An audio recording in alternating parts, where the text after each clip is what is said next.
عبد عمر بن جموح بھی شہید ہوتے ہیں، اور ان کا ایک بیٹا جس کا نام خلاد ہے وہ بھی جنگ احد میں شہید ہوتے ہیں۔ اللہ ان سے راضی اور یہ اللہ سے راضی، رضی اللہ عنہم ورضوا عنہ۔ تو اللہ کے نبی فرماتے ہیں یہ میرا صحابی عمر بن جموح رضی اللہ تعالی عنہ یہ دنیا میں ایسے ہی رہا، لنگڑاتا رہا، لنگڑا کر چلتا رہا، یہ جنت میں بھی لنگڑا کر جا رہا ہے، اللہ اس سے بڑا راضی ہے، یہ خوشی خوشی جنت میں جا رہا ہے، یہ جنت میں چلا گیا ہے۔ اور جب دفنانے کی باری آئی تو اللہ کے نبی نے فرمایا میرے اس عظیم صحابی کو، عمر بن جموح کو، میرے پیارے صحابی کو، میرے ساتھی کو، اس کو اور عبداللہ بن عمر کو، یہ دوسرے صحابی ہیں، یہ بھی شہید ہو چکے تھے، عبداللہ بن عمر کو اور عمر بن جموح کو ایک ہی قبر میں اکٹھے دفن کرو، کیونکہ یہ اس دنیا میں آپس میں اللہ کے دین کے نام پر اللہ کے لیے محبت کرتے تھے، لہذا اللہ کے لیے محبت کرتے ہوئے یہ دونوں شہید ہوئے ہیں، ان دونوں کو ایک قبر میں دفنا دیا جائے، لہذا یہ عظیم صحابی اللہ کی جنت میں پہنچتا ہے۔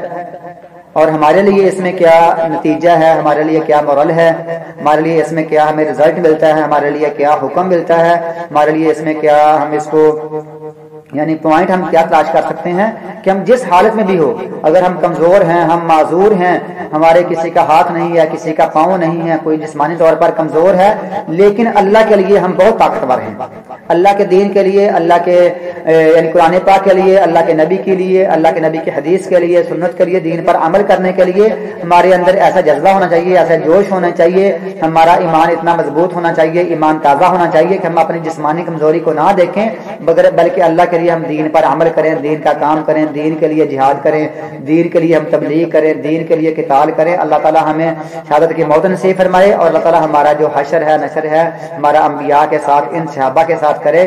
وآخر دعوانا ان الحمد للہ رب العالمین۔ السلام علیکم ورحمۃ اللہ۔